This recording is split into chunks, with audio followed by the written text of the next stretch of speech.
Plus jeune, j'ai été malade, j'ai eu pronostic vital engagé, j'ai été hospitalisé longtemps, etc. Et c'était une maladie mentale, c'est l'anorexie mentale. Et donc il y a eu de grosses questions dans ma chambre d'hôpital à se dire qu'est-ce que je fais en fait, je saute par la fenêtre. À ce moment-là de ta vie, tu mets des choses en place, tu te dis moi je veux kiffer ma vie et pour la kiffer, je veux qu'elle ressemble à ça. On n'a rien à faire de qui vous êtes, de ce que vous faites. Si on arrête de critiquer les uns les autres et qu'on se concentre juste sur ce sur quoi on a un impact, ça change tout dans la capacité de faire des choses. De toute façon, ils partent du principe, c'est pas compliqué, que au-dessus d'un certain montant, t'as pas besoin de gagner plus pour être heureux, donc autant le donner à la communauté. Bon, bah. Salut Manuel. Salut Damien. Très bien, merci, et toi? Ça va super bien, je suis ravi de te recevoir sur le podcast Le Why. On s'est rencontrés il y a quelques temps, donc on est dans un mastermind en commun. On a pas mal accroché sur certaines valeurs qui font le podcast, puisque des valeurs humaines. Je vais commencer par t'essayer de te présenter. Avec plaisir, merci encore du coup. Je m'appelle Manuel Dessals. Aujourd'hui, j'accompagne les prestataires de services à économiser à travers de l'optimisation, économiser sur des charges URSAF, des choses comme ça. Ça n'a pas toujours été le cas, je pense qu'on aura l'occasion de creuser ensemble. Pour ce qui est personnel, parce que j'ai de fortes valeurs personnelles, je suis papa de 2 enfants, je suis marié et j'habite dans le 43 à Saint-Féréol-d'Aurour, donc il fait moins beau que chez toi, mais on est bien quand même. Bon, à savoir qu'il me charrie parce qu'aujourd'hui, là on enregistre à Montpellier et il fait un temps pourri. Mais normalement, le soleil est bon ici, est plutôt là. Et du coup, juste avant d'enregistrer, en off, tu me disais un truc. Je me demandais du coup, t'as commencé, est-ce que t'as été salarié avant? Et tu me dis, non, mais j'aurais bien aimé. Alors on va... C'est assez... normalement, on commence jamais comme ça, mais on va commencer c'est quoi ce non? J'aurais aimé être salarié. Moi, si tu veux, je viens d'une culture, une mère assistante, un père ouvrier, tu vois. Et vraiment, on va parler sûrement finance ensemble, on va parler mindset. J'étais pas du tout là-dedans et on m'avait éduqué à tu prends ton salariat, ton CDI, tu fais ta vie, tu profites des week-ends, la semaine tu bosses et t'es tranquille et on t'embête pas. Tu vois, et donc je cherchais vraiment ça. Le fait est que on m'a mis sur la route, la vie m'a mis sur la route de l'entrepreneuriat parce que je voulais faire des études et j'ai fait des études dans le sport, je voulais travailler dans le sport et c'est un milieu où on est rarement salarié ou alors pas dans l'objectif que j'avais de toucher au haut niveau. Donc je me suis retrouvé propulsé dans l'entrepreneuriat alors que c'était vraiment surtout pas entrepreneur, surtout pas à Paris. Et je suis devenu entrepreneur à Paris au début de ma carrière direct. Et du coup, tu es passé de ta province à Paris pour... Alors, exactement à Montpellier, pour finir mes études d'abord. Yeah, c'est super ville. Voilà, très belle ville. Non mais c'est vrai. Master STAPS du coup pour la prépa physique du haut niveau. Et arrivé sur la fin du master, plutôt confiant sur le fait de l'avoir, j'ai commencé à postuler dans tous les clubs de tous sports confondus dès lors qu'ils avaient du niveau national, minimum. J'ai eu une seule réponse, c'était un club de sport de combat à Paris, tu connais bien, et pour le coup qui au début était un poste et qui très vite s'est transformé, mais on a besoin d'un indépendant, et donc je me suis retrouvé à mon compte à Paris. On peut donner les noms? On peut donner les noms avec plaisir. C'est pour ceux qui connaissent le MMA Factory, du coup il est arrivé directement dans l'une des plus grandes usines de champions de MMA. Totalement, ouais. Et on a bien matché parce que du coup, vous savez que j'adore les sports de combat. Du coup, voilà, quand on parle de MMA et autres sports, ça fit tout de suite. Du coup, t'es arrivé là-dedans, mais en fait, t'étais pas réellement entrepreneur, c'est du freelance. Ouais, là, j'étais, on va dire, prestataire. J'avais appris qu'il fallait faire des factures pour être payé, et voilà. Jusque-là, c'était pas plus. Du coup, aujourd'hui, t'es un réel entrepreneur. Ouais. T'as une société avec des gens à gérer. Ah, exact, on est 18. 18. Et du coup, comment t'as fait ce passage vers le vrai, entre guillemets, entrepreneuriat et pourquoi? C'est pas une transformation, on en parlait en off, tu sais, t'es devenu, etc. On l'est au fond. On l'est, donc ça a été l'occasion de le découvrir, en fait, d'être un petit peu poussé, d'être un petit peu forcé d'aller à ton compte. Ça a été l'occasion. La transition, c'est toujours pareil, c'est un obstacle dans une vie qui a amené, il faut changer quelque chose. Donc on se pose des questions sur, ok, mais je veux continuer ça ou pas, pourquoi je fais ça, etc. Donc nous, ça a été, je dis nous parce que je suis parti à Paris, je suis arrivé au MMA Factory, ma femme est partie de sa province, m'a rejoint à Paris. C'était pas ma femme à l'époque, mais elle m'a rejoint à Paris. Et le nous, c'est la vie commune. Quand on vient pas de Paris, la vie parisienne, certains s'y font, nous on avait du mal. C'était très bien pour le boulot, c'était très bien pour le réseau, mais dès qu'il s'agissait de fonder une famille, des choses comme ça, on a eu du mal. Donc on a rencontré beaucoup d'obstacles autour du fait de faire un enfant, autour du fait d'être heureux en fait. Ok, c'est bien, mais est-ce qu'on aime ce qu'on fait, est-ce qu'on aime ce qu'on vit? Et au final, on a tout plaqué, on est rentré dans notre province, vers Saint-Étienne, et tout repartir à zéro, et c'est là qu'on se repose des vraies questions et qu'on dit ok, mais En gros, ce bout de chemin que j'ai fait, il m'a servi à quoi? Qu'est-ce que j'ai appris? Qu'est-ce que je suis devenu? Et qu'est-ce que je veux? Tu vois. Et c'est vraiment là que sont venues des réponses, on va dire, à ces questions du style, tu t'es rendu compte qu'en fait, il n'y avait pas qu'une façon de faire. On te dit salariat, ton travail planqué, tu étais conditionné par ça. Tu as kiffé être libre et indépendant, tu vois. Maintenant, tu as kiffé, mais tu l'as pas géré du tout. Tu te laissais porter, ça venait pas. Bref, tu dois reconstruire comment tu peux vraiment prendre les choses en main et du coup devenir entrepreneur et dicter, moi je veux tel type de client, je veux faire tel type de choses, je veux que ça marche comme ça et on drive tout. Tu vois, c'est vraiment ces questions qui se sont posées à ce moment, à ce tournant-là, qui ont fait que la transition s'est mise en marche. Excellent, du coup, à un moment tu t'es dit que ce que tu étais en train de faire n'était peut-être pas ce qui t'amenait à la destination que tu souhaitais. C'est ça. Mais c'est quoi t'as eu quoi? T'as eu une rencontre, t'as un livre, quel était le déclic qui a fait ok maintenant je change, parce que c'est très facile comme tu le dis, mais comment on change quand on a une situation qui est relativement stable du coup? C'est du salariat déguisé, du freelance, ce genre de choses, donc tu sais que ça va tomber tous les mois.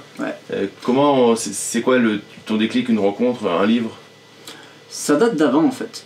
J'ai reconnecté à avant. Tu sais poser les bonnes questions parce qu'on va aller profond. Plus jeune, j'ai été malade. J'ai eu pronostic vital engagé, j'ai été hospitalisé longtemps, etc. Et c'était une maladie mentale, c'est l'anorexie mentale, donc je ne sais pas si tu connais, donc j'ai eu ça vers 16-17 ans. Et donc il y a eu de grosses questions dans ma chambre d'hôpital à se dire qu'est-ce que je fais en fait? Je saute par la fenêtre ou j'avance? Et si j'avance, c'est pourquoi, tu vois? C'est pourquoi ça me drive d'avancer. Donc à ce moment-là de ta vie, tu mets des choses en place, tu te dis moi je veux kiffer ma vie et pour la kiffer, je veux qu'elle ressemble à ça. Puis les années passent, on en arrive à tout ce qu'on a dit, le MMA Factory, la vie à Paris. Et en fait, quand tu reviens dans ta région natale, que tu n'as plus de boulot et que tu te reposes des questions, ça te ramène à cette période et ça te dit Manu, tu t'étais promis ça, tu vois. Et je pense que cette épreuve, on peut faire ça. Chez moi, ça a été cette épreuve plus jeune qui m'a conditionné à prendre les choses en main, à agir. Parce qu'aujourd'hui, ce shift, comment on en arrive là, en fait, c'est la prise d'action. On a plein d'infos, on sait tous qu'il faut faire ci, qu'il ne faut pas faire ça, qu'on devrait faire ci, etc. Mais ce qui va changer, c'est cette capacité, je pense, à se dire je ne sais pas de quoi c'est fait l'avenir, mais j'y vais. Et à cette époque de ma vie, si tu veux, quand c'est la santé qui est en jeu, tu sais vraiment pas quoi, et que tu prends des décisions qui font flipper parce que c'est le brouillard total, mais tu avances dans le brouillard. Une fois que tu as construit ça, ok, c'est peut-être le brouillard devant, mais l'important c'est que j'avance parce que je vais faire un pas devant, et de pas en pas, ça va s'éclaircir en fait. C'est vraiment ça qui change tout, parce qu'aujourd'hui on a tous, si on regarde, des opportunités, mais souvent on ne fait pas ce pas en avant qui fait que on stagne un petit peu où on est, quoi. C'est ça, des fois on sait tous qu'il faut investir dans l'immobilier pour créer sa liberté, mais personne ne le fait. On sait tous que le salariat c'est d'une certaine manière à un moment une petite prostitution, mais on y va quand même. Quand est-ce que ça t'est arrivé ce problème de santé? Vers quel âge? 16 ans. Ça qui est énorme, c'est qu'en fait, moi je suis plus dans les 0 à 10 ans, mais de manière générale, son enfance te marque, et pour moi marque les décisions qu'on prend jusqu'à, j'ai envie de dire presque jusqu'à notre mort, quoi. Non mais totalement. Ça conditionne. C'était peut-être avec toi qu'on en parlait d'ailleurs. Quelle est la skills? Qu'est-ce qu'il faut avoir pour être un entrepreneur à succès? On te parle marketing, on te parle plein de choses, mais c'est du ce qu'on appelle soft skills. C'est qui on est, plus que ce qu'on fait, tu vois. Et ce qui on est, ça va tout changer. Tu as parlé d'immobilier, on en a parlé un peu, j'aime aussi beaucoup l'immobilier. Je te prends un exemple, on est une fratrie de 3. On est une fratrie de 3, un peu au même moment de notre vie, on a eu de l'argent qui est arrivé sur notre compte. Pourquoi mon frère et ma soeur n'ont pas investi cet argent? Parce qu'au niveau skills, au niveau mindset, au niveau système de pensée, il y a une étape à franchir encore, tu vois, pour se dire ok, alors que ayant développé ça plus jeune peut-être, et on dit faut que je prenne les choses en main. Quand l'argent est arrivé, moi je me suis dit c'est de l'opportunité, boum, j'ai placé et puis c'est parti, quoi. Donc je pense vraiment qu'il y a ce truc profond à travailler, et c'est pour ça aujourd'hui que je pense toi, moi et quiconque sur la toile aura réussi, va vous dire qu'il a beaucoup travaillé sur lui d'abord. C'est excellent, ouais, c'est les mots qui font un peu secte de développement personnel, qui quand on n'est pas dedans, on se dit tiens c'est une secte, mais en fait c'est ce que j'appelle moi muscler son cerveau, quoi. Tu penses que le fait d'avoir accompagné des sportifs de haut niveau, en plus dans un sport de combat qui est assez comment dire, violent, ça t'a aidé derrière pour développer ta résilience dans l'entrepreneuriat? Il y a un grand parallèle entre le sport et l'entrepreneuriat, ça c'est sûr. Mais après que ce soit ça ou autre chose, je pense que c'est le fait de briser des croyances, tu sais, briser des plafonds qu'on se donne. et voir des gens faire. Tu dis mais en fait j'en accompagne donc moi dans le sport tous les jours qui sont au niveau international, connus de tous. Voilà, tu dis en fait être célèbre par exemple c'est possible, si lui il peut, et puis tu les vois dans les coulisses, tu discutes avec eux, tu dis il a 5 ans de moins que moi, il fait comme moi, c'est un humain, c'est un vrai, je le touche. Donc tu casses des croyances, et dès que tu as cassé cette croyance, et ben après c'est un petit peu un jeu d'ego, donc le sport sert à ça aussi, de dire mais attends, mais si lui il peut, je peux aussi, tu vois. Mais voilà, que ce soit le sport ou autre chose, je pense c'est voir des gens faire et s'entourer de gens qui font pour péter la croyance de c'est que derrière les télés ou c'est que sur internet, alors qu'en fait non, ça existe. Yeah, ça c'est pour moi c'est le plus beau compliment, c'est si quelqu'un vient me voir et dit non mais si ce gars il a l'air tellement con qu'il y arrive, alors je peux y arriver. Franchement c'est nickel parce que en fait c'est ce qui va permettre de se faire péter ses croyances. Moi la première fois où je suis allé dans un séminaire, en fait j'ai vu des gens sur scène, je les trouvais pas forcément plus intelligents que moi. Et du coup ça permet de se dire ok, si eux ils ont réussi, s'ils ont fait ils ont fait les thunes qu'ils disent qu'ils ont fait, je dois forcément, je sais pas encore comment. Je pense qu'on parle des mêmes, j'ai eu la même réaction. Tu te dis bon, et ça se trouve les gens ont la même réaction avec nous aujourd'hui, hein, et c'est ok. J'ai des gens qui ont créé un podcast là qui parle beaucoup de Josiane et compagnie, là, les darons du biz. Je kiffe votre podcast spécial dédicace. Et ils parlent de Josiane et tout, et les Josiane et je crois les René, et c'est vrai qu'il y en a tellement en France, c'est-à-dire qu'ils vont critiquer mais ils se bougent pas leur cul. Là on parle de tu critiques mais tu bouges ton cul derrière. Là c'est ok, critique et montre-nous qu'en fait c'est simple. Ouais, et puis c'est pas vraiment à prendre comme une critique, tu prends une claque en fait. Tu prends une claque et tu critiques pas dans le sens où je vais afficher lui il est comme ça, lui il est comme ça, nanana. Mais en fait c'est plutôt interne, tu te dis à toi-même, punaise il est comme ça et pourtant il y arrive, donc je suis capable aussi. Yes. Tu vois, mais tu le cries pas sur les toits, donc c'est bien. Ouais, en tout cas si tu le cries sur les toits, c'est là que tu vas rien faire. Parce qu'en fait c'est un travail qui est interne et qui regarde en fait personne quand tu te lances. Je peux te donner une petite anecdote sur ça. Nicolas, son vrai prénom, si tu nous regardes. Nicolas, il nous a rejoint il n'y a pas longtemps. C'est quelqu'un qu'on accompagne dans son développement. Il avait du mal au début à croire à tout ça. Puis il a vu les avancées, les nôtres, les avancées des gens, etc. Il s'est dit en fait, travailler dans le web c'est possible. Lui il a déjà quelque chose, je te passe les détails. La première chose, le premier shift qu'il a eu à faire, et j'ai été pareil, hein, c'était arrêter de critiquer, tu sais, une pub sur les réseaux, je mets un commentaire, je suis haineux, ou les choses comme ça, mais je m'en rends pas compte, je suis coincé dans ça parce que je crois que ça n'existe pas. Tant que je fais ça, je pourrais pas moi embrasser le truc, parce qu'il y a dissonance. D'un côté je critique, et en même temps j'essaye aussi de percer vers le haut, je peux pas. Donc la première chose à faire c'est d'arrêter ça, et en général ça vient derrière, en fait on lâche un lest, et puis... Yes, excellent. C'est vrai que un truc qui peut changer là, si vous nous écoutez, c'est le fait de se dire, c'est un peu violent mais c'est la vérité, que personne n'a rien à faire de qui vous êtes et de ce que vous faites. Dans la vraie vie, personne n'a rien à faire. Et du coup, si vous arrêtez si on arrête de critiquer les uns les autres et qu'on se concentre juste sur ce sur quoi on a un impact pour notre vie directe, en fait ça change tout dans la capacité de faire des choses. Et t'as subi comme moi, je pense aujourd'hui on travaille tous les deux sur le web, les critiques surtout du démarrage parce qu'on n'est pas connu, on arrive là, etc. J'ai eu un coach moi par le passé je lui ai dit comment tu gères ça, il me dit j'ai pas le temps. J'ai pas le temps, parce que moi j'ai mon focus sur mes actions, ce que je veux faire, et j'ai pas le temps d'écouter des critiques, de regarder les critiques, de me remettre en question à cause des critiques, etc. Donc ça c'est la première chose à faire. Alors ouais, je suis d'accord, et à côté de ça c'est le passage obligé. Moi aujourd'hui je regarde plus ce que font mes soi-disant concurrents qui au final... si on n'est pas con, ne sont pas des concurrents en fait, qui peuvent être plus des partenaires que des concurrents, si on est un petit peu intelligent. Mais quand j'ai commencé, j'avoue, moi je regardais, parce qu'en fait on sait pas où on est, on sait pas comment on va faire, on est critiqué, on est moqué, en plus en IMO, voilà, en immobilier on est encore plus critiqué. Et du coup c'est vrai que je regardais pas mal les gens, et ça c'est ma femme qui m'a dit en fait, chaque fois que tu regardes, tu compares, derrière t'es pas bien pendant une semaine. Et j'ai arrêté en fait de regarder ce que faisaient les autres, de toute façon leur place est déjà prise. Donc autant que je sois qui je suis. C'est ça. Fais ton chemin et puis ça fait un peu gourou, tu sais, mais c'est toi avec toi-même, donc tu vas pas te le reprocher, tu te mets des œillères et n'écoute que toi, quoi. Ça. Après si on arrive à être des gourous, et j'ai vu, je sais pas si t'as vu sur Netflix, il y a une série qui s'appelle Raël. Ouais.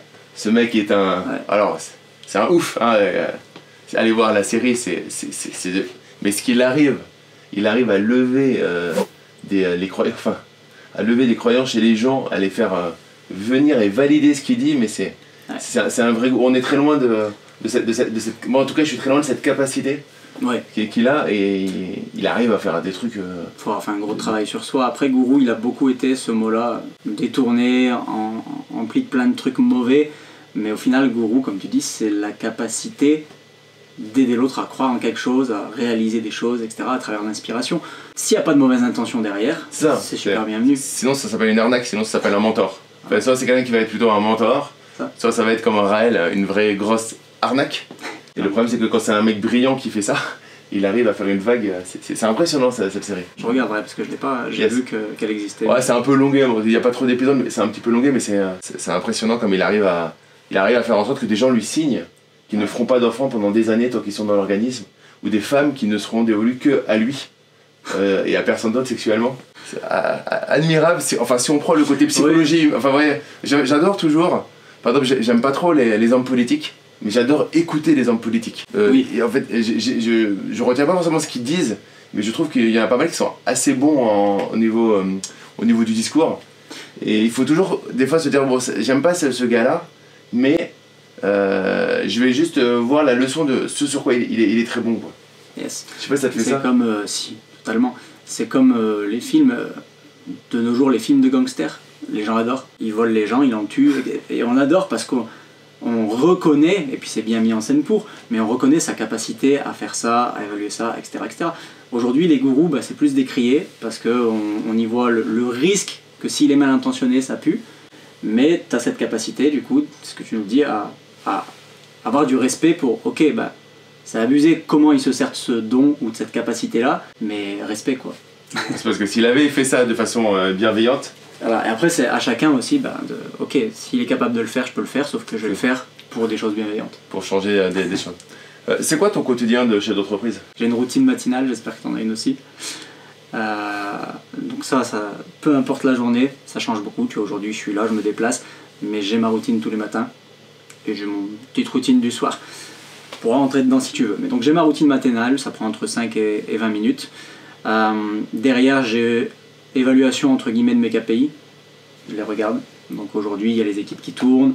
J'ai des retours d'éléments sur ça, sur ce qui se passe bien, moins bien, soit avec des chiffres, soit avec des données. Je regarde pour m'assurer que ça suit son cours en fonction d'où je veux aller. Et après, moi, je suis plutôt enclin maintenant à développement et élitisme pour les VIP qui ont vraiment des formules où je les accompagne, où je suis dans l'entreprise, mais sinon j'essaye plutôt d'être dessus. Donc développement, toujours en recherche de développement, de partenariat, m'ouvrir à fond, parce que plus tu t'ouvres, comme on a dit tout à l'heure, tu pètes des plafonds, plus tu te rends compte qu'en fait au-dessus du plafond il y a encore plein de choses à aller péter. Donc c'est plutôt ça. Excellent, du coup tu es un peu en chef d'orchestre aujourd'hui de ton entreprise. Voilà, avec un peu de mal, tu sais, comme c'est, de base on crée une entreprise, on crée une activité parce qu'on kiffe, tu vois. Toi, je pense que c'est pareil dans l'immobilier, tu te dis putain, je peux vivre d'un truc que je kiffe en plus. Donc j'ai tendance à remettre les pieds dedans un peu tout le temps. Yes. Et je devrais peut-être moins, mais c'est ce qui me fait encore vibrer. Aujourd'hui, comme je te disais, on accompagne sur l'optimisation. Je devrais parfois pas, mais je suis là à répondre à des questions techniques ou à aider sur des points parce que c'est kiffant.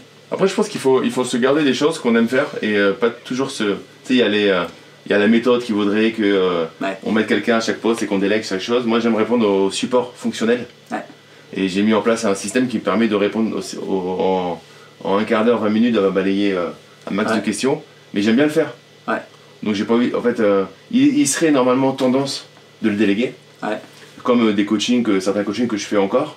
Il serait tendance, si on regarde le cas d'école de... Mais en fait, j'ai envie de le faire. Tu restes aligné avec ce pourquoi tu l'as fait. Tu prends aussi en direct, je sais pas si toi c'est le cas, on fait des visios one-one du collectif, etc. Parfois je prends une visio one-one pour débloquer des sujets, pour coacher la personne. Tu prends plein de gratitude, quoi, parce que t'aides les gens à passer des... Donc ouais, faut garder ça. Je pense qu'il y a un temps pour tout. Il y a un temps pour tout et peut-être que ça viendra le jour où on se retire complètement, mais on n'a peut-être pas envie. Yes. Toi, tu as la particularité de bosser avec ta femme de façon très proche de la société. C'est quelque chose que je trouve admirable, parce que c'est quelque chose où, de mon côté, j'ai beaucoup de mal, on a beaucoup de difficultés. Comment ça s'est mis en place tout ça ? Comme ça. En dents de scie. Alors pour ceux qui écoutent le podcast, ça veut dire que ouais, en dents de scie. c'était pas linéaire du tout. Ça veut dire que c'était en dents de scie, ouais. Donc on était dans le sport, comme je te disais. Elle m'a rejoint à Paris. Et à travers le haut niveau, tu as une image, ça permet de développer ta notoriété, de développer plus vite. Et à un moment, elle m'avoir rejoint à Paris, elle avait plus de travail. Moi, j'en avais par-dessus la tête. C'était logique, en fait, qu'elle vienne là. Après, pour être honnête, elle s'est mise à travailler avec moi. Puis on a arrêté parce que c'était trop dur. Puis elle s'est remise à travailler avec moi, puis on a arrêté. Et je pense qu'aujourd'hui, ça se passe très bien. Elle me contredira sinon, mais ça se passe très bien parce qu'on a bien défini les rôles de chacun. Je pense que ça devient beaucoup plus facile au fur et à mesure qu'on avance. Mais pendant le moment où on est en train de grandir, jusqu'au moment où on peut vraiment séparer nos rôles, ce qui nous a fait tenir, c'est la vision, quoi. On avait la même vision. On n'était pas d'accord sur le comment faire des fois, et c'est là que ça frite. Mais on savait où on voulait aller, et c'est ce qui a tenu, quoi. C'est marrant, tu viens de me donner l'idée d'un nouveau format que je devrais faire. Parce que là, ce serait top qu'on l'appelle et qu'on connaisse son point de vue. Faut que je rajoute ça dans un... Ah, elle n'est pas disponible, ça. Dans un prochain podcast. Alors, regarde, je crois que c'était quoi? C'était Les Amours, non? Où t'avais oui. le mari qui disait une réponse et la femme qui doit donner... écrit l'autre et il s'en prenait un coup sur la tête. Ouais. Oui, d'accord. Ouais. Bon, vous avez quand même eu des moments... Parce que nous, moi, c'est quelque chose qui est vraiment super difficile. Ouais. Que je trouve à gérer parce que ça fait partie de nos kiffs. C'est pour ça aussi qu'on fait, c'est pour gérer en famille, montrer aux enfants et puis voilà. Ouais, bien sûr. Et nous, moi je sais que c'est quelque chose où j'ai beaucoup de mal. Ta femme, elle avait une logique entrepreneuriale aussi? Pas du tout. Pas du tout non plus. Ma femme, c'est pas la même histoire, c'est plus le contraire. Tu sais, moi c'était l'éducation, faire comme mes parents, donc pas entrepreneur. C'était ne surtout pas faire comme mes parents, qui les deux étaient entrepreneurs, qui ont travaillé ensemble, ça a été catastrophique pour la famille. Et donc c'était surtout pas, donc salariée, elle avait son CDI à la CAF quand elle m'a rejoint et qu'elle a plaqué, enfin vraiment voilà, tu vois. Et elle s'est pris au bout du truc aussi. CDI à la CAF et moi j'ai des locataires à la CAF mais j'avais pas de CDI à la CAF. Non, mais tu vois, comme quoi on parlait tout à l'heure de les critiques qu'il peut y avoir, les choses comme ça. Quitter un CDI dans une institution de l'État du coup, où t'es planqué, etc., pour rejoindre quelqu'un à Paris qui est à son compte depuis seulement 1 an et n'avoir pas de boulot, elle a été très décriée, donc elle a été forte sur ça. Et je pense que c'est ça qui l'a... Ouais, si vous n'êtes pas d'accord avec le fait qu'on dise que quand t'es fonctionnaire, t'es planqué, n'hésitez pas à nous le mettre dans les commentaires. Oui. Et prouvez-nous le contraire. Vous savez 2 heures. Mais voilà, elle a eu beaucoup de critiques. Elle a essuyé beaucoup de critiques. Et du coup, ça m'amène à un autre point qui fait qu'aujourd'hui... je pense que ça marche, c'est la communication. Parce que tu sais, tu peux avoir des critiques, surtout au début d'une relation. On était ensemble depuis moins d'1 an, tu vois. Début d'une relation, la critique sur t'es sûr que tu vas le rejoindre, t'es sûr pour ton boulot, nanana. Et tu peux juste les garder pour toi, continuer à en parler aux autres et dire je plaque tout, j'arrête tout, et voilà. Alors que là, elle me les a mis à plat, elle me les a un peu mis dans la tête, mais elle me les a mis à plat, et on en a parlé, et je pense que ça aide. Yeah, c'est excellent. Donc la communication, alors nous on communique beaucoup avec ma femme, mais maintenant on a moi j'ai une logique entrepreneuriale très bulldozer. Ouais. Elle a plus une logique d'attendre que je lui dise des choses à faire. Ouais. Et du coup on s'engueule souvent là-dessus. Alors pas dans notre vie perso pour le coup, on est très bon sur la vie perso. Du coup des fois on arrête, on fait des pauses, tu vois. Et on essaie de réfléchir et je trouve que votre modèle, ce que vous faites, parce que du coup il y a un lien quand même de subordination dans votre relation professionnelle, où nous c'est quelque chose qui est... très compliqué quoi. Ouais. Après, vous avez la capacité, de ce que j'entends, à séparer les choses. C'est-à-dire qu'il y a le boulot, il y a le perso, et vous arrivez bien à mettre des boîtes. On va se forcer à mettre la boîte, sinon si tu viens de t'engueuler sur le pro, et que du coup tu te fais la gueule sur le perso tout le week-end, on va pas durer longtemps quoi. Ça fait 18 ans qu'on est ensemble, ça va péter quoi. Nous ça traverse quand même. Voilà, on est vraiment dans cette philosophie, en tout cas moi, et oui, elle aussi, tu peux pas... c'est ce qu'on disait, tu es entrepreneur, c'est une part de ton identité. On a essayé de compartimenter, ça ressort au moment où en fait, c'est trop bouillant. C'est comme fermer la cocotte qui continue à bouillir et ça va ressortir au moment le moins opportun. Vraiment. Ouais. Donc au final, des fois on mange et on redit un truc sur le boulot. Par contre, on se dit aussi, j'ai besoin qu'on parle d'autre chose. Donc on parle d'autre chose. Oui. Mais on peut pas dire qu'on a vraiment ces cases, tu vois. Ah oui, non, on n'a pas les cases sur le fait que le soir, s'il y a un truc qui me passe par la tête, ou même elle, on va en discuter, tu vois. Mais pour le coup, il y en a qui va mettre un scud à l'autre en disant non mais là on n'en parle pas, tu vois. Ouais. Ça peut arriver dans un sens ou dans l'autre d'ailleurs, parce que ma femme là, elle se lance depuis un moment dans l'écriture de livres, ce qui est quelque chose de très compliqué. Ouais. Être auteur aujourd'hui, il faut beaucoup de volume. Et des fois, moi, je veux pas en parler le soir, tu vois. Ouais. Et c'est vrai qu'on a... ça rajoute une couche à la difficulté. C'est la beauté et la difficulté d'être en couple. Parce qu'en couple, t'as quand même un divorce sur 2 en Ile-de-France, 1 sur 3, je crois, au niveau national. Ouais. Alors, en couple, et en plus, tu travailles ensemble. Et t'as pas d'autres... ouais, mais est-ce que c'est pas d'autres personnes dans la journée que ta femme ou ton mari. Est-ce que c'est pas au final, au contraire, une force? Parce que tu vois, on a les amis d'école, t'as des enfants aussi, on a les enfants maintenant qui vont à l'école. Tu fais les mamans d'école, les papas d'école, tu fais des copains, et en discutant, ça arrive souvent. Donc le soir, on en reparle avec ma femme, on dit mais on a quand même une vie où on se voit beaucoup, on a cette chance, tu vois. On se voit au quotidien, et pendant les pauses, on peut reparler perso, et ah tiens, regarde chez la nounou, t'as reçu une photo. Bah, tu vois, on se voit, donc on se dit plein de choses, et on entend souvent des discours, je l'ai pas vu de la journée, ma femme, je lui en ai pas encore parlé, etc. Et bah, c'est aussi une force d'un côté, donc... ouais, nous on kiffe ça. Voilà. On a pas mal de... Il y en a pas mal où tu leur as demandé s'ils étaient libres le samedi soir, et en fait ils se sont pas parlé pendant 3 jours, et ils ont pas trouvé 5 minutes pour se parler. En fait, les gens ils sont en couple, mais ils se croisent, ils échangent... Ouais, est-ce que ça met pas de la distance? Est-ce que tu vois, au final, travailler ensemble, il peut y avoir des difficultés, mais est-ce qu'au final, bah au moins... Ah, sur le principe, ouais, c'est un beau challenge, mais je trouve que c'est... Mais nous, ça fait partie de notre équilibre. Ouais.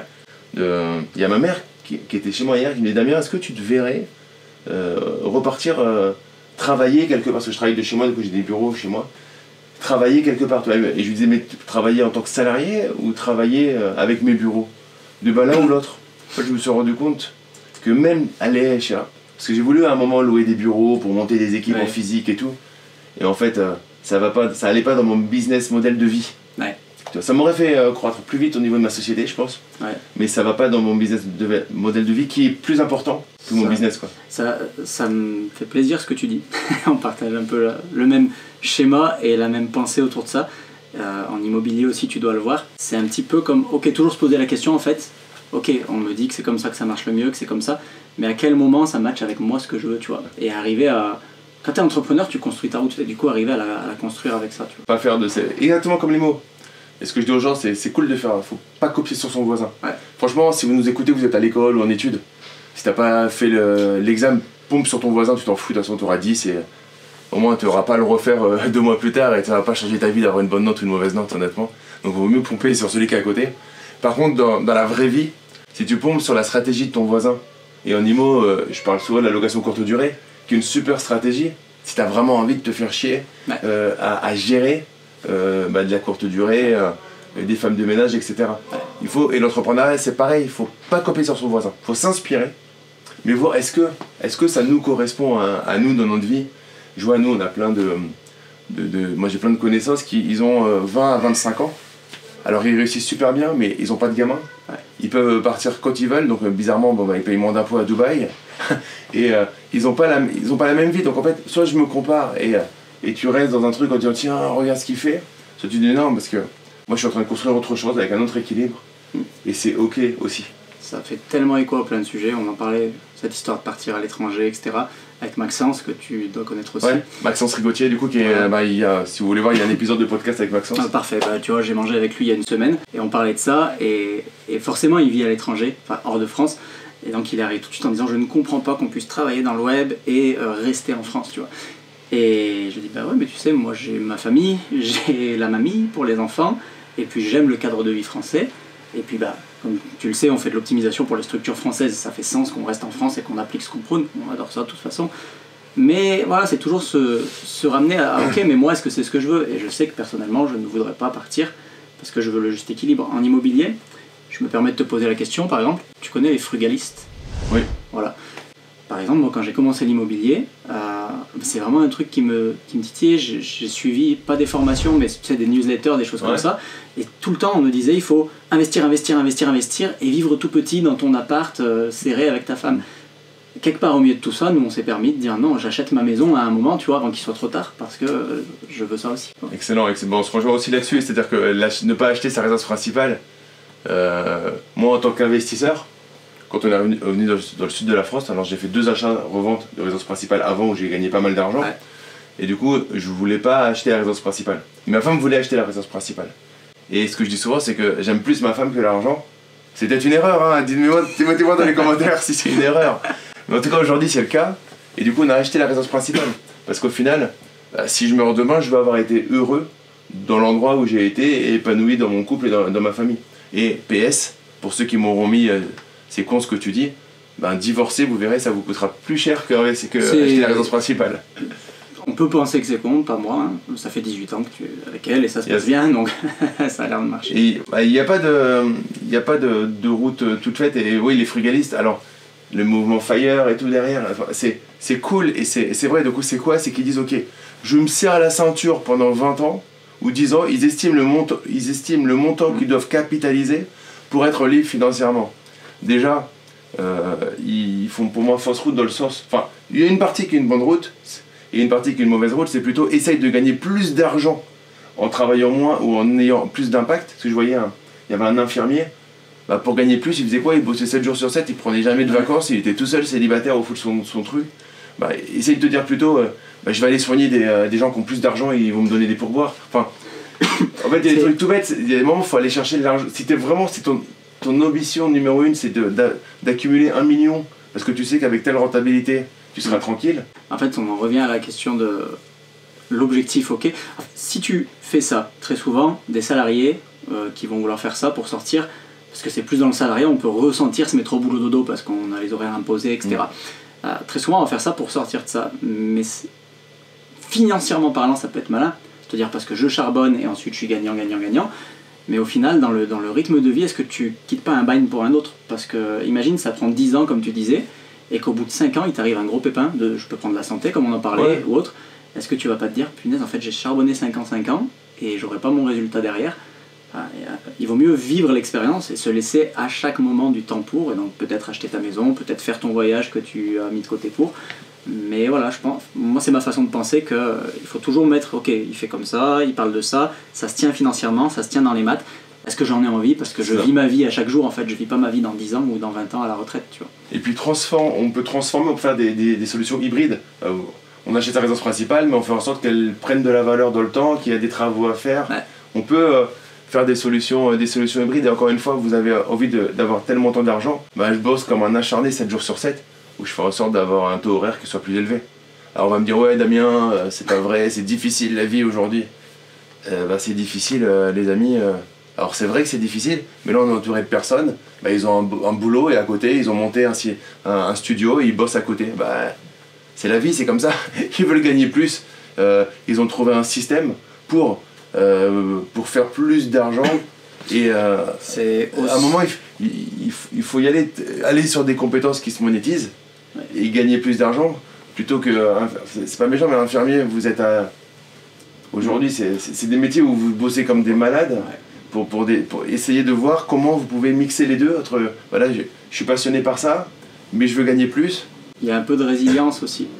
Un peu de résilience à avoir parce que souvent on croit que quand on va changer, quand on va shifter pour, je te prends l'exemple, investir dans l'IMO parce que ça a fait des gens riches, pour optimiser avec nous, parce que ça fait gagner de l'argent, pour peu importe, je vais passer sur un projet pour améliorer, et bah c'est pas en un claquement de doigts, on est un peu la génération Netflix où tu mets play, ça démarre, tu vois. Il faut avoir cette résilience de se dire ok je vais faire ça, je vois le résultat, c'est bien, c'est le cap, le résultat, mais entre-temps, il y a ce moment où c'est moi qui fournis l'effort, et je me demande si ça se perd pas un petit peu ça, et que ça explique que... Ça, on le perd tous, hein. De toute façon, t'as faim, tu mets Uber Eats et t'es livré 5 minutes plus tard. Nous, on connaît cette journée. Maintenant, t'as même Amazon qui te livre à 22h chez toi dans la journée. Et honnêtement, c'est un confort qui est quand même super agréable aussi. Ouais, trouver le juste milieu là-dedans. Et pour reprendre sur ce que dit sur Maxos Rigotier, que j'apprécie beaucoup, il a pas de gamin. Oui. On en reparle. Quand tu verras. Parce qu'en fait, c'est assez simple. Moi, des fois, je me dis, tiens, j'ai envie d'aller vivre à l'étranger. Plus par rapport à la mentalité française, quoi. C'est-à-dire qu'entouré de personnes qui passent leur temps à râler, alors que, de base, on est dans un super beau pays, qu'on est en train de péter. Et ça, c'est clair, on est en train de le péter, mais à la base, c'est un super beau pays. Des fois, ça me donne envie de partir. Mais quand je projette ça, je me dis, ok, moi, je pars, scolarise mes enfants ailleurs. Ouais. Et par contre, en tant qu'entrepreneur, web entrepreneur, bah, je rentre quand je veux en France. Ouais. Et du coup, c'est pas cool. On m'a dit, mais vous avez qu'à partir. Comme tu sais, on a eu une belle croissance, l'impôt, même si on fait de l'optimisation qui arrive, etc. Et j'ai découvert une chose que tu as peut-être découvert aussi, il y a des impôts supplémentaires plus tard. Exit tax. Ouais, donc, pas exit tax, mais en France, quand tu passes certains niveaux de revenus, tu as des impôts supplémentaires. D'accord. juste parce que tu as passé au-delà de la tranche d'imposition globale, en gros, tu as l'impôt pour les hauts revenus. Tu parles de l'IFI, de l'impôt sur le... Non, pour l'immobilier aussi, où il y a la l'IFI, mais en gros, tu as l'impôt pour les revenus au-dessus de 500 000 pour le foyer, sur une année, tu vois. Et nous, on a fait la croissance, on ne s'est pas occupé tout de suite de transiter sur des structures avec IS. Ah, mais non, mais alors là, oui. Voilà. Ah, oui. Et donc, tu as l'impôt. Et juste, heureusement, c'était pas l'État, ça aurait été encore pire, mais juste les avocats qui étaient en charge de mon dossier, je les ai dit, mais comment il s'explique cet impôt? Ils m'ont dit, parce que vous gagnez beaucoup, il faut partir à l'étranger. J'ai dit, non, moi j'ai pas envie. Mais tu vois, même en France, on te dit ça parce que il n'y a pas cette conscience de entreprendre en France, gagner de l'argent en France. Au contraire, quand tu gagnes, on te pousse presque à l'extérieur, on te dit va-t'en. Enfin, je trouve ça hallucinant, tu vois. Alors c'est vrai et c'est pas vrai, c'est-à-dire que effectivement, tu n'avais pas vu ta croissance arriver, du coup tu étais exposé fiscalement en tant que personne physique. Complètement, oui. Mais maintenant, avec les beaux montages juridiques et fiscaux, ils sont au niveau un peu plus avancé que quand tu te lances en freelance. Nous, je dis pas que la France, alors dire c'est un paradis fiscal, c'est un peu un putaclic, mais on peut faire en sorte que, en fait, on peut se faire exposer à l'IS, à l'impôt sur les sociétés, en se faisant exposer à l'IS, on n'est pas moins bon que la moyenne des pays européens.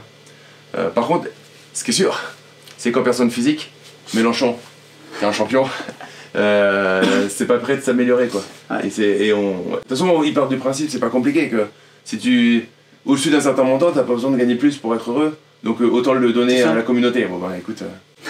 Non.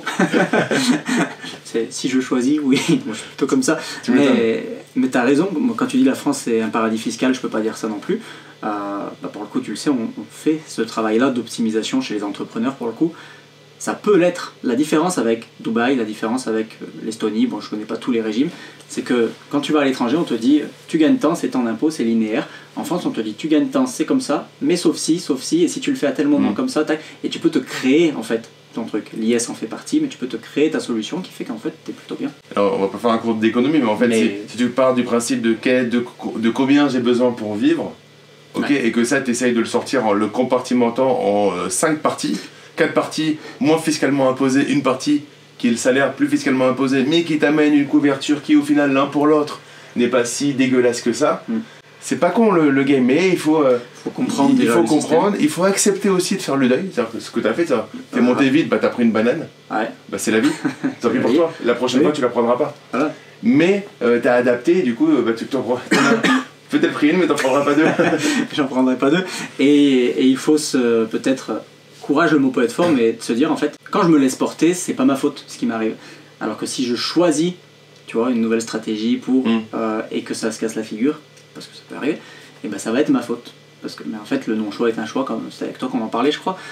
Et je pense qu'il y a de ça aussi. C'est-à-dire, ok, j'ai pris une claque, moi j'en connais qui prennent des claques depuis des années, mais parce qu'il y a cette peur de, oui, mais si je change moi, je serai responsable de la suite, tu vois. Ouais, il y a beaucoup d'entrepreneurs comme ça. Nous, on a un programme de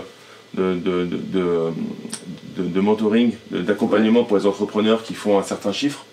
Et en fait, il y a le fait de se cacher derrière le fait de beaucoup travailler et d'avoir sa zone de génie. Ouais. Et du coup, de se dire l'argument qui est « Non mais c'est pas grave, en 3 mois, je suis capable de refaire de l'argent ». Et moi, ma réponse là-dessus, elle est double. La première, c'est que c'est potentiellement pas vrai. Et la deuxième, c'est que si tu as un accident de vie comme un AVC, est-ce que tu as mis ta famille à l'abri? C'est ça. Et là, nous, du coup, j'en ai fait vraiment quelque chose aujourd'hui qui me passionne, de protéger ces gens-là et qu'ils arrêtent de vivre, enfin de se rémunérer du fruit de leur travail et d'aller se rémunérer du fruit de leur capital. Ouais. Parce qu'en se rémunérant du fruit de leur capital, ils vont pouvoir optimiser parce que tu apprends aux personnes à un certain niveau, mais en fait, on peut le faire avec des millions, avec des milliards de la même manière et se rendre compte à la fin que les plus riches sont exposés à 2%. Bah ouais, parce qu'en fait, ils sont pas cons, les mecs. Ils ont fait 1 milliard ils vont faire... tu fais 500 millions de bénéfices, tu as besoin de 10 000 euros par mois. Bah, tu prends 10 000 euros par mois et quand tu fais le pourcentage de ton imposition, elle est très faible.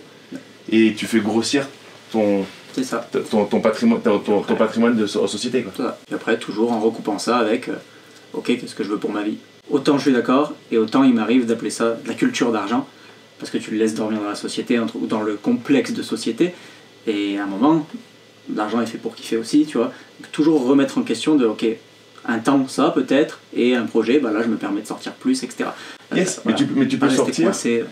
Pour moi, c'est intéressant d'aller sortir du fruit de son capital. Ah oui. Tu vois, parce qu'en fait, en gros, tu fais 100 000 euros de revenus du fruit de ton capital, Ouais. et ces 100 000 euros, tu les sors. Oui. Tu vois, et c'est ok. Mais du coup, Oui. pendant ce temps-là, le fruit de ta société a fait grossir ton capital, Bien sûr. et l'année d'après, tu vas te prendre une augmentation de 30% Ouais.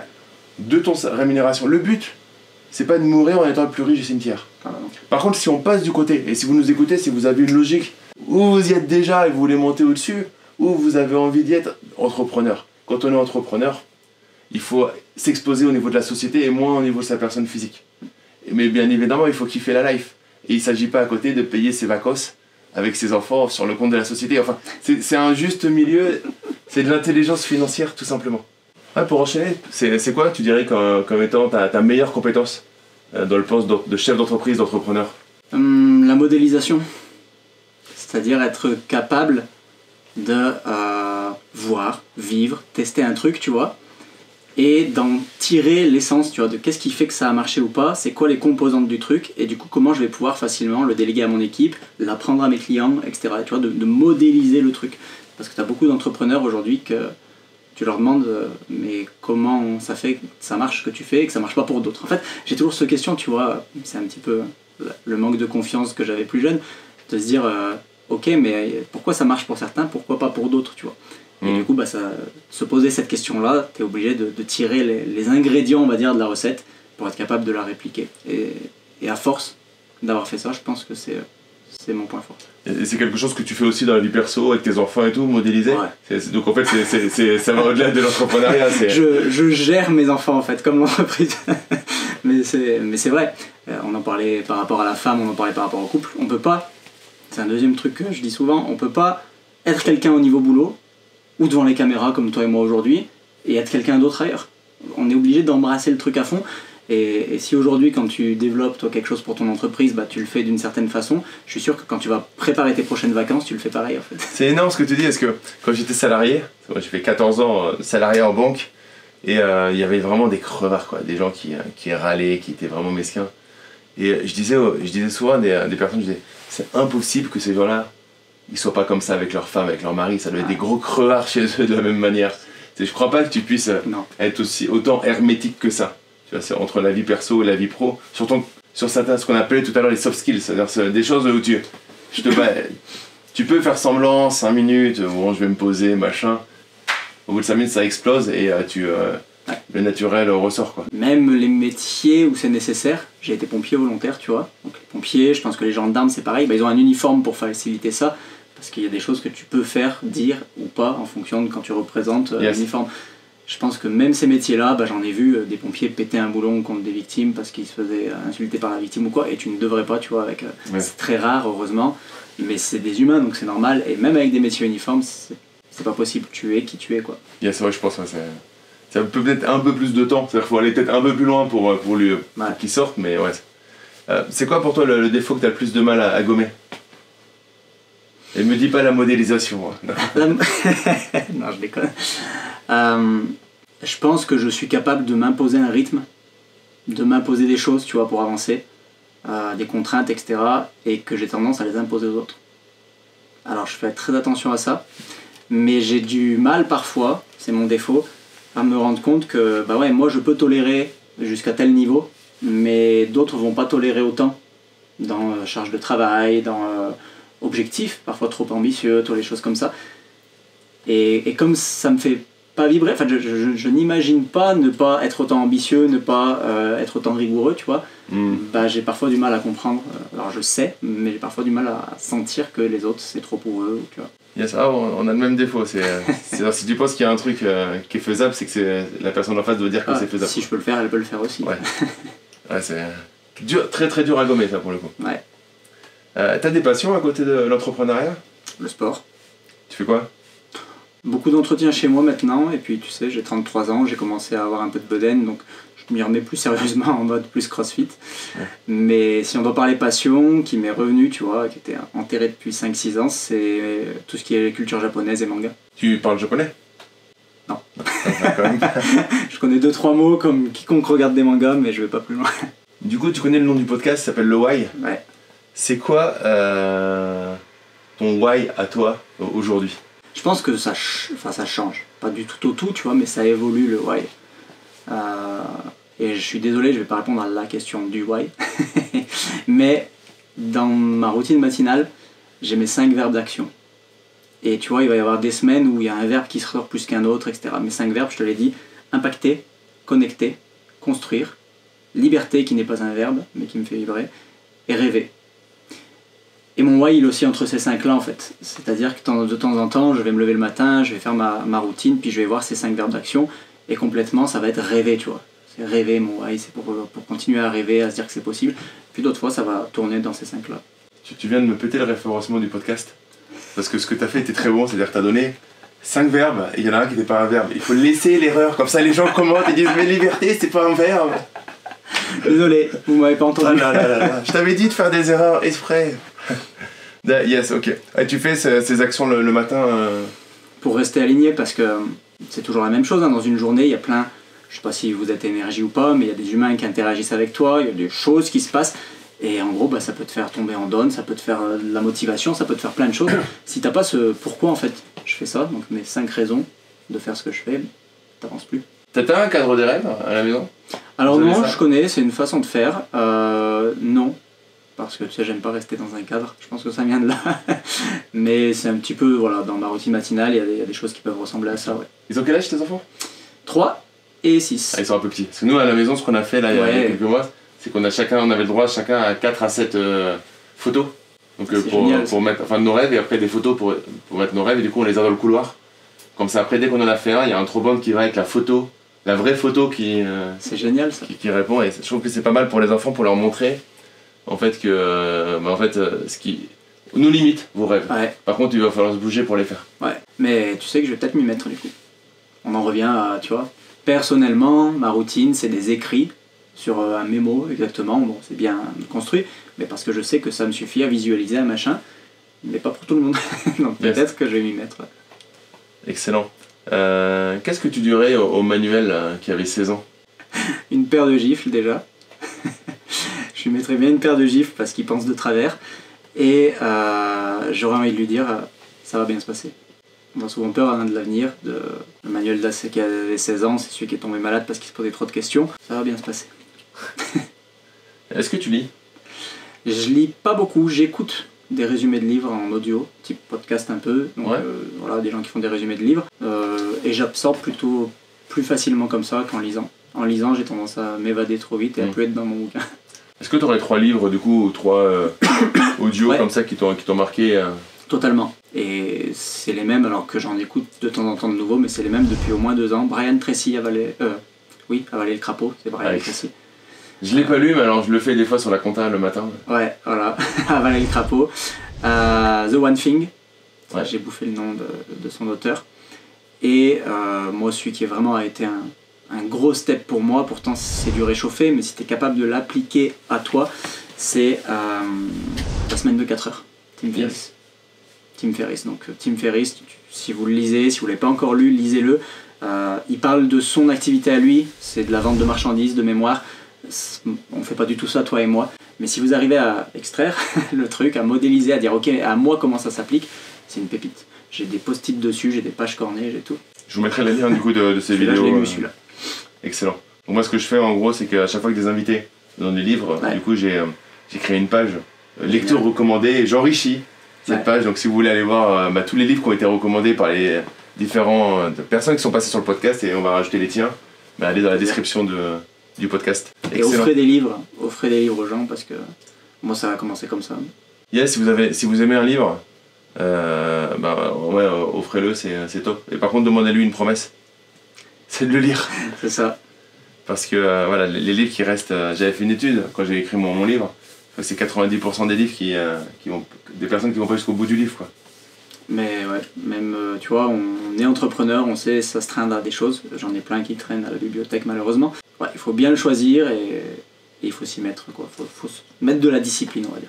Qu'est-ce que tu donnerais comme conseil à une personne là, qui nous écoute, qui va reprendre son CDI dans quelques instants, là, il va sortir du métro, il va retourner dans sa journée avec des réunions à droite à gauche, il a envie, tu vois, ça fait environ 1 heure qu'il nous écoute. Il a envie, mais bon, il va retourner dans son train-train. Il est bien payé. Et comme je dis à chaque fois dans les podcasts, en fait, je parle de ça parce que c'était mon cas pendant longtemps, d'écouter des podcasts là-dessus, et puis de repartir dans mon quotidien, et puis préparer les prochaines vacances, voir les CE, ce qu'ils nous proposent et tout. Et qu'est-ce que tu lui dirais à ce gars-là? Il y aurait tellement à dire. Est-ce que c'est ce que tu veux, tu vois? Est-ce que c'est ce que tu veux? Parce que c'est maintenant que ça se joue. C'est pas demain, c'est pas à la fin, quand tu vas tirer le bilan. Le but, c'est d'avoir le moins de regrets possible. Donc, est-ce que là, dans ta voiture, peut-être, tu écoutes? Est-ce que là, dans le métro, quand tu es en train d'aller au boulot, est-ce que c'est ce que tu imaginais quand tu avais ton âme d'enfant, tu vois, que tu kiffais, tu disais je vais être ci, je vais être ça, je voyais le monde comme ça? Est-ce que c'est ça que tu voulais? S'il y a une once de non, court-circuite. Parce que dès que tu vas oser te dire non, tu vois, il y a la peur qui va arriver. Dès que tu t'es dit non, c'est pas ça que je voulais, boum, tu coupes la pensée, parce que tout ce qui va arriver derrière, c'est la peur qui va surgir, tu coupes et t'agis. T'oublies les pensées, maintenant t'agis. Excellent. Donc ouais, l'action. Ah ouais. Parce que de toute façon, il vaut mieux tomber vite et se relever, même si en France l'échec est un peu tabou. Mais il vaut mieux. De toute façon, quand on passe à l'action, quand on fait des choses, on se plante. Et autant se planter assez vite pour pouvoir remonter. Mais je vais me permettre un truc. On en connaît tous des histoires, on connaît tous l'histoire de Microsoft. J'ai bouffé son nom, qui était nul à l'école, quand on lui a dit tu feras rien, machin, et il a agi, il a fait. Sauf qu'on la connaît au moment où le mec il a réussi. Donc on a tendance à se dire ouais, mais parce que lui. Mais au moment où il s'est décidé à le faire malgré tout, alors qu'il s'était cassé la figure plusieurs fois, bah, il était comme toi ou moi. Et, ouais. Il y a celle qui a Harry Potter, je me rappelle plus comment elle s'appelle, celle qui a écrit Harry Potter. Oui, J.K. Rowling. Ouais. Ah ouais, il y en a plein. Et pourtant, au moment où ils étaient face à cette merde, si tu m'excuses du terme, mais ils étaient comme vous aujourd'hui, ils étaient personne, ils n'étaient pas connus, et sauf qu'ils y ont cru, ils ont agi. Yes, faut savoir pivoter. C'est deux choses différentes. Faut savoir pivoter quand ça marche pas, mais pas lâcher. Ouais. Faut pas s'accrocher à quelque chose qui ne marche pas à tout prix, faut savoir pivoter. On a ça j'ai un prof de jiu-jitsu brésilien qui nous disait en kimono c'était important à certains moments de savoir lâcher le kimono. Ouais. Parce que en fait à force d'avoir un bon grip, tu lâches pas le kimono et en fait à la fin c'est toi qui tape parce que tu t'es pris la clé de poignet ou la clé de bras. Tout, tu prends. Faut savoir se relâcher, mais jamais. En fait, il faut être un rouleau compresseur quand vous allez vous lancer sur quelque chose. Tu prends les stratégies de guerre, c'est battre en retraite par exemple, c'est pas abandonner. Tu prends dans tous les domaines, tu vois ça. Il me reste 2 questions pour finir le podcast. Si t'avais une baguette magique, tu changerais quoi dans ta vie? Si t'as regardé les réseaux, t'as vu que j'en ai une. Tu regarderas. C'est sur une pub, non? Sur une pub où je transforme mon ordinateur, ou j'essaye, parfois ça marche pas. Si j'avais vraiment ma baguette magique aujourd'hui, ce perfectionnisme que je peux avoir. Alors c'est double tranchant, hein, ça aide à faire de belles choses, mais ça peut être pesant parfois. Et du coup ça peut se ressentir, comme on disait, jusqu'à dans l'entourage, etc. Donc je supprimerai le perfectionnisme du monde, parce que si je le vis, il y a sûrement d'autres gens qui le vivent. On se laisse pas tranquille quand on est perfectionniste. Excellent, ouais, je veux bien, du coup, quand tu l'auras supprimé, je verrai ce que ça fait, ça va être cool. On arrive vers la fin du podcast, du coup moi je vais faire la conclusion, pour remercier nos amis de nous avoir écoutés, et l'invité sur le podcast Le Why a le mot de la fin. Donc je te laisse quelques secondes, et c'est toi qui auras le mot de la fin pour les personnes qui nous écoutent encore. Du coup je vais vous remercier de nous avoir écoutés sur le podcast. Vous connaissez le jeu, le but c'est du référencement, donc likez, partagez, abonnez-vous, laissez un commentaire, tout ça en fait ça vous prend environ 15 secondes et nous ça nous permet au fur et à mesure de remonter et de pouvoir vous donner la meilleure qualité à chaque fois. Et si vous êtes resté jusqu'à ce moment, mettez le mot MMA dans les commentaires, ça nous permettra de voir que vous êtes resté jusqu'au bout. Et le mot de la fin pour Manuel, merci à toi. Le mot de la fin, il va rebondir sur ta dernière question.